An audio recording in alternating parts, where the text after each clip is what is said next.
Hola, ¿qué tal? Bienvenidos a una cápsula más de historia. El día de hoy vamos a desarrollar el tema acciones de los gobiernos postrevolucionarios en el periodo de 1920 a 1940. Bueno, para empezar con esta temática, hay que recordar que tras la fase armada de la Revolución Mexicana, que será de 1910 y hasta 1920, México se va a enfrentar a un país devastado económicamente y con una inestabilidad política muy grande.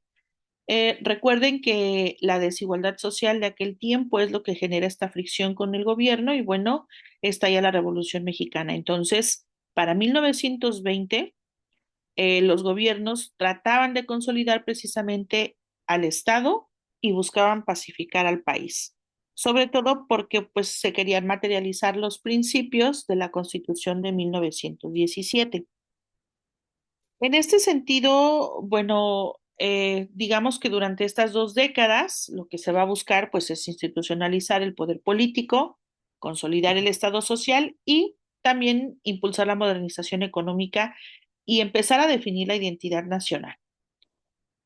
Para contextualizar un poco este tema, habría que hablar también de las principales características: la destrucción económica, la fragmentación político-militar. Recuerden que surgen tres grupos muy marcados: los carrancistas, los villistas y los zapatistas, que en este sentido, bueno, cada uno buscaba consolidar su propio proyecto y pues esto hace que se fragmente el país de manera política y militar. Las demandas agrarias no quedaron resueltas en la totalidad y las laborales tampoco. Había una necesidad de legitimidad estatal y bueno, la influencia de la Constitución de 1917 buscaba consolidarse. En estas 2 décadas, los principales gobiernos fueron los del periodo de Álvaro Obregón, Plutarco Elías Calles, el periodo del Maximato, que es el que se da entre 1928 a 1934, y bueno, culmina con Lázaro Cárdenas del Río. Eh, Hasta este punto, habría que resaltar que, bueno, estos gobiernos son los que empiezan a dar como nuevamente sentido a el desarrollo de la nación. Y bueno, viene la consolidación del poder político. Digamos que estos gobiernos, cada uno en su tiempo, el de Obregón, el de Calles, en el periodo del Maximato y el de Cárdenas, empiezan a crear, pues de alguna manera, la institucionalización política. Empieza la creación de instituciones. Uno de los principales objetivos, pues, era evitar nuevas luchas armadas. Ya no querían una inestabilidad nuevamente social en el país, por lo que en 1929 nace el Partido Nacional Revolucionario. Este es el antecedente del actual PRI. Y bueno, la intención de este partido era institucionalizar la sucesión presidencial. Y bueno, se fortalece a partir del presidencialismo como eje del sistema político. Aquí de manera relevante, bueno, durante el Maximato, que es en 1928 al 34, pues bueno, Calles es quien influye en los tres presidentes, mostrando de alguna manera esa transición de un poder militar a uno institucional. Y bueno, vienen también las reformas económicas. Digamos que viene la reconstrucción y la modernización a través del impulso de la reconstrucción económica tras la guerra. La guerra deja innumerables pérdidas. El campo ya no tenía esa explotación que tenía durante la época de la colonia del virreinato. Y bueno, empieza a promoverse la inversión extranjera con el porfiriato, pero se recesa por los diferentes conflictos armados que había en el país. Durante el gobierno de Cárdenas, ya para 1938, empieza la expropiación petrolera.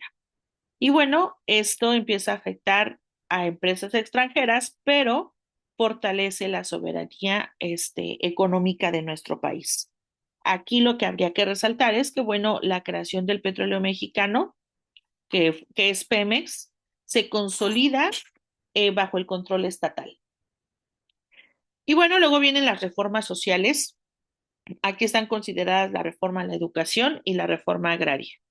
Para 1921 se crea, bueno, la Secretaría de Educación bajo el liderazgo de José Vasconcelos. Empieza a impulsarse la educación rural y las campañas de alfabetización por todo el país. Y bueno, durante el cardenismo se establece la educación socialista, esto en el año de 1934. Viene la reforma agraria, que es una parte muy importante, que es lo que empieza a darle auge nuevamente al campo mexicano. Se empiezan a hacer la repartición de tierras, millones de hectáreas en forma de ejidos, y el mayor reparto agrario ocurre con Cárdenas, precisamente quien distribuye aproximadamente unos 18 millones de hectáreas. Y bueno, esto representa para Cárdenas el fortalecimiento al campesinado como base social del Estado mexicano. Viene la organización corporativa del Estado. Durante el gobierno de Cárdenas, que es como el más representativo, se empieza a estructurar los sectores obrero-campesinos, populares y también los militares. Se reorganiza el Partido de la Revolución Mexicana y bueno, se fortalecen los sindicatos como la CTM. En este sentido, pues se sentan las bases para el sistema político mexicano del siglo XX. Entonces, hasta este punto, digamos que Cárdenas es quien logra esta parte con mayor énfasis. Bueno, aquí está la parte de la educación y nacionalismo cultural, que como les comentaba, Vasconcelos es quien empieza este tipo de modelos de campañas de alfabetización por todo el país. Y bueno, viene también una parte importante con la intervención estatal en la economía. La expropiación petrolera es lo que le da precisamente ese fortalecimiento soberano a nuestro país, ya que las empresas extranjeras empiezan a retirar el crudo, puesto que México ya contaba con su propio petróleo. Y bueno, esta expropiación, al quitárselas a las empresas, extranjeras, pues hace que regrese esa fortaleza económica a nuestro país. Este tema, aunque es muy corto, es sumamente importante porque en él tendríamos que rescatar eh, esos gobiernos por revolucionarios que se dan en estas 2 décadas que son tan cortas, pero que transforman significativamente al país. Eh, la guerra deja un país fragmentado, pero bueno, a través de las reformas políticas, las educativas y las agrarias principalmente, se genera una nueva nube económica, logrando consolidar pues el nuevo régimen basado en el nacionalismo y el corporativismo. Digamos que en este periodo viene la estabilidad nuevamente y un crecimiento tanto social como económico como político. Aquí es donde las bases del sistema centralizado que de alguna manera van a dominar la política mexicana durante varias décadas, pues es cuando empieza a surgir. Digamos que en síntesis podemos definir que es una etapa de reconstrucción muy profunda. La Revolución Mexicana deja muchos estragos y es aquí, en este proceso, en donde se establecen los sistemas hegemónicos que van a marcar la vida política mexicana y bueno, sobre todo durante el siglo XX. Como siempre, en cada una de nuestras cápsulas vamos a pasar a nuestra sección de repaso. La pregunta número 1 nos dice, la creación del PNR en 1929 puede interpretarse como, bueno, recuerden que buscaba integrar las fuerzas revolucionarias y estabilizar el sistema político, por lo que la respuesta correcta es B, la estrategia de institucionalización del poder y el control político. Recuerden que aquí hablábamos de la sucesión presidencial, que ese era como el principal objetivo. 2. La reforma agraria cardenista tuvo como efecto estructural.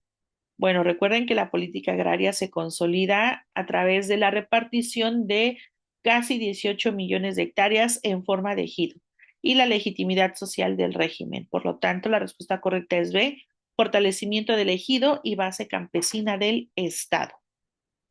3. El corporativismo por revolucionario se caracteriza por Recuerden que el Estado incorpora obreros y campesinos como base de apoyo político, por lo que la integración de las organizaciones sociales al Estado es precisamente ese corporativismo postrevolucionario que va a caracterizar estas 2 décadas. Recuerden que aquí nace la CTM.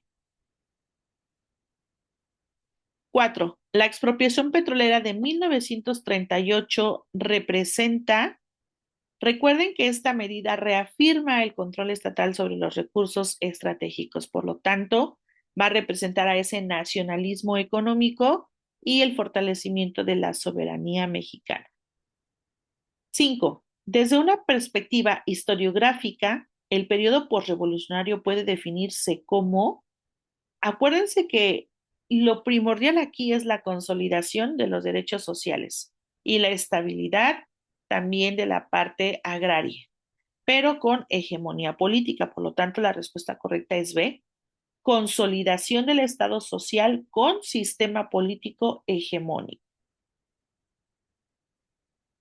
Bueno, como siempre les compartimos la bibliografía que se utilizó para el análisis de este tema. Recuerden que si requieren ahondar en esta temática, pueden contactarnos a través de nuestros diferentes medios y podemos brindarles bibliografía complementaria para que puedan seguir analizando este tema. Por mi parte sería todo. Les agradezco muchísimo la permanencia en estas cápsulas y nos vemos en la siguiente.